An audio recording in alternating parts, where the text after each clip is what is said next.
আবৃত্তি শোনানো হবে। 10 মিনিট করে সময়। ইউনাইটেড স্টেটস অফ আমেরিকাতে একটা কনফারেন্স হয়েছিল। ওই কনফারেন্সটা হচ্ছে পৃথিবীর যত ধর্মগ্রন্থ আছে সবগুলো ধর্মগ্রন্থের 10 মিনিটের আবৃত্তি শোনানো হবে। 10 মিনিট করে সময়। সব ধর্মের ধর্মীয় কিতাবের শায়েখরা, গুরুরা, ধর্মনানকরা আর ফাদাররা আর কারীরা বসেছে।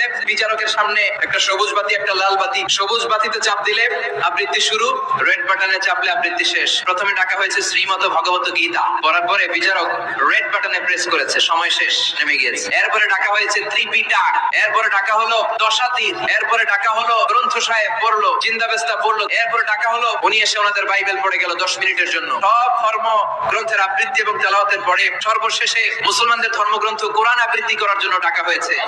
এসেছে মিশরের কারি আব্দুল বাসিত ইবনে আব্দুস সামাদ, পাতলা একটা চাদর আর জুব্বা পরে চলে এসেছে মাইকের সামনে। এসে আউযু বিল্লাহি মিনাশ শাইতানির রাজীম বলে টান দিয়েছে। উনি সূরা ফাতিহা পড়তে সময় নিয়ে নিয়েছে 13 মিনিট। শ্রীমদ ভগবত গীতা ওনারা হাততালি দেয়, সময় শেষ, কোরআন গেছে। কিন্তু কি আজীব তামাশা, বিচারক তো লাল বাতি চাপে না। আব্দুল বাসিত কয় এই তো সুযোগ, বিচারক যেহেতু লাল বাতি চাপে না, আমি আরেকটা সূরা ধরি। উনি কোরআনের সবচেয়ে সুন্দর সূরা সূরা আর রহমান তেলাওয়াত শুরু করলেন।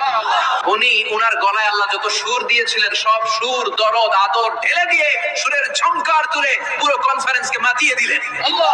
30 মিনিট হয়ে যায়, লাল বাতি চাপে না।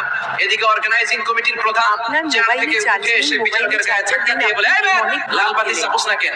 ওরে ধাক্কা দেওয়ার পরে বিচারক দুধ দেখার মতো চমকে উঠছে, কি লাল বাতি?